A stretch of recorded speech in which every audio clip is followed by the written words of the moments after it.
एक बार मैं सड़क पर चली जा रही थी, तभी मेरी नज़र पड़ती है रास्ते में एक दुकान पर जिसके ऊपर लिखा हुआ था ईश्वरीय किराने की दुकान।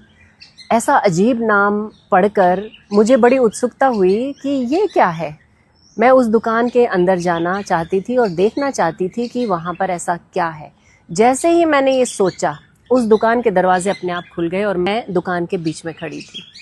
मेरी नज़र पड़ी वहाँ मैंने देवदूतों को खड़े हुए पाया। वो देवदूत मुझे एक टोकरी देते हैं और कहते हैं, बेटा सोच समझकर यहाँ पर जितना भी सामान है तुम उसे खरीद लो और अपनी इस टोकरी में भर लो, और अगर तुम्हारी ये टोकरी भारी हो जाए ना तो तुम दोबारा आकर ले जाना। जब मैं इधर उधर घूम रही थी तो मैंने देखा, सबसे पहले विश्वास था। मैंने विश्वास के कुछ डब्बे उठाए, अपनी टोकरी में रख लिए। मैं आगे बढ़ती गई तो मैंने प्रेम को देखा, प्रेम का भी कुछ डब्बे उठाकर मैंने अपनी टोकरी में रख लिए। आगे गई तो मुझे दिखाई दिया विवेक, मैंने विवेक को भी अपनी टोकरी में स्थान दे दिया।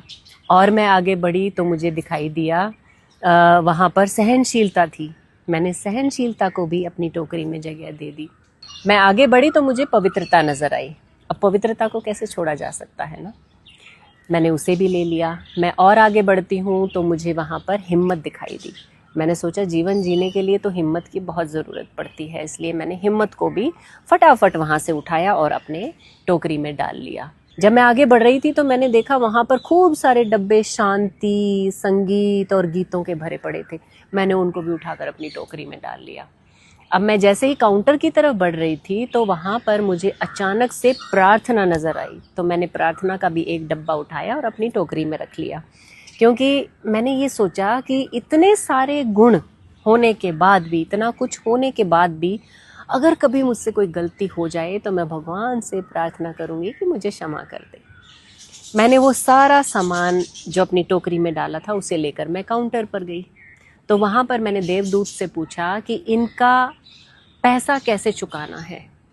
तो देवदूत ने मुझसे कहा कि जैसे हमारी दुकान का नाम है ना, बिल चुकाने का भी इसका ईश्वरीय ही तरीका है।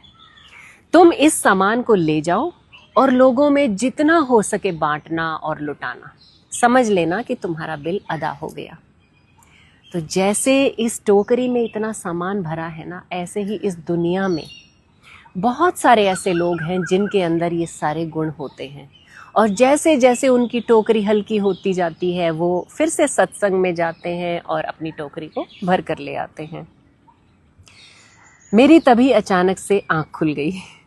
जब मैं उठकर बैठी तो मैंने देखा, हाँ ये तो सपना था, लेकिन इस सपने ने मुझे जो सच्चाई से अवगत करवाया तो मुझे ऐसा लगा कि सच में ऐसा ही तो है, भगवान ने हमें ऐसा ही तो बनाकर भेजा है, यही सारे गुण देकर तो भेजा है। लेकिन हम उन गुणों को पहचानते नहीं हैं, सत्संग में जाते नहीं हैं, तो हम चीज़ों को लुटाने में आनाकानी करते हैं। तो कोशिश कीजिए, जो भगवान ने आपको टोकरी भर कर इतने सारे गुण थमाए हैं, उन गुणों को बांटते चलिए, लुटाते चलिए, तो किसी चीज़ की कमी नहीं होगी।